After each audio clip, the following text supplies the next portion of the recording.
Lincoln envisioned a country where people like him would be the norm. People who had, through their lives, exercised what he called the right to rise.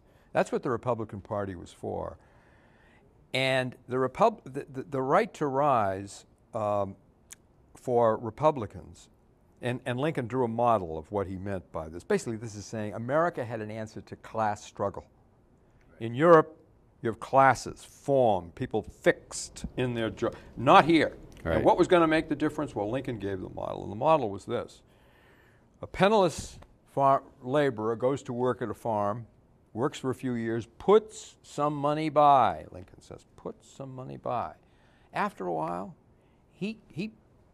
with the Homestead Act, with the federal government providing the land, he makes a farm of his own.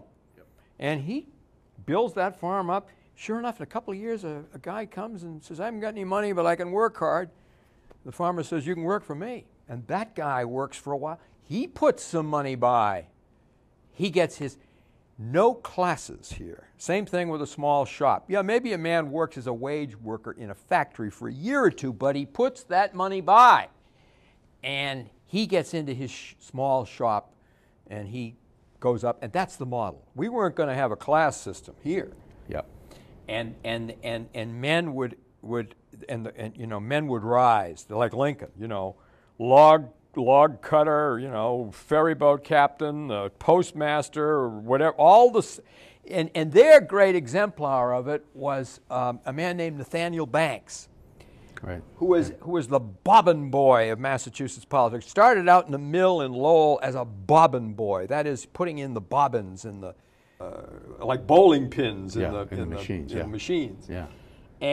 And trained himself, got up to be a mechanic, got up to be a foreman, ran for local office, ran for state office, and found himself, the bobbin boy, Speaker of the House of Representatives. That was possible in one place in the world, in the United States of America. You could begin as a bobbin boy and wind up as the Speaker of the House, or begin as a log cutter and become President of the United States.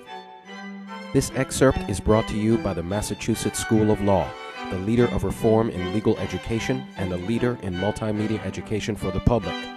To view the full interview and for a full listing of MSL's programs, log on to mslaw.edu.